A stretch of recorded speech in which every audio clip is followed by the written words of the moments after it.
दर्द अहिड़ी कैफ़ियत आहिनि जेकी ज़िंदगीअ जे समूरनि राज़नि खे फाश करे इंसान अॻियां बेनकाब करे छॾींदा आहिनि ऐं असीं ज़िंदगीअ जे हर लम्हे खे सुञाणे सघंदा आहियूं। सच त उहे दर्द ई आहिनि जेके इंसान जे बेरंग हयातीअ में रंग ओतींदा आहिनि ऐं माण्हूअ खे पंहिंजी ज़िंदगीअ जे क़ीमती हुजण जो यकीन ॾियारींदा आहिनि। दर्द ई हिकु आम माण्हूअ खे ज़मीन जे तहनि खां खणी आकाश जे बुलंदियुनि ताईं पहुचाईंदा आहिनि। उहो दर्द ई आहे जंहिं इंसान जे वजूद खे शाइरीअ जहिड़ी भर्त में भरे छॾियो आहे।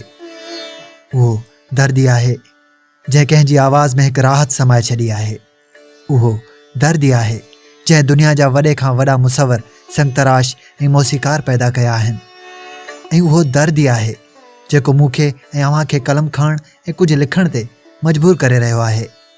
पोइ हिकु ॻाल्हि उहा त असां समूरनि जा दर्द केतिरा ऐं केॾा आहिनि।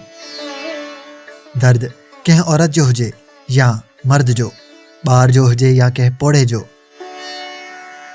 पर दर्द जी तकलीफ़ हर हिकु खे हिकु जेतिरी ऐं हिकु जहिड़ी महसूसु थींदी आहे। उन खां अलावा ठीकु अहिड़े नमूने इंसान कहिड़े बि रंग नस्ल ऐं क़ौम जो छो न हुजे, पर उन जे ॻोढ़नि जो रंग हिकु जहिड़ो ई थींदो आहे। ऐं उहा बि हिकु हक़ीक़त आहे त ॻोढ़ा ख़ुशीअ जा हुजनि या ग़म जा, पर ॿिन्ही क़िस्मनि जे ॻोढ़नि जो रंग ऐं उन्हनि जो वहण जो अंदाज़ बि साॻियो ई हूंदो आहे। पोइ उहा ॿी ॻाल्हि आहे त उन्हनि ॻोढ़नि जी बारिश खे को ख़ुशीअ जो नाव ॾे या ग़मनि जो, छो त जंहिंजी दिलि में दर्द मौजूदु हूंदा आहिनि त ज़िंदगीअ जे राज़ खे बि उहे ई सम्झी सघंदा आहिनि।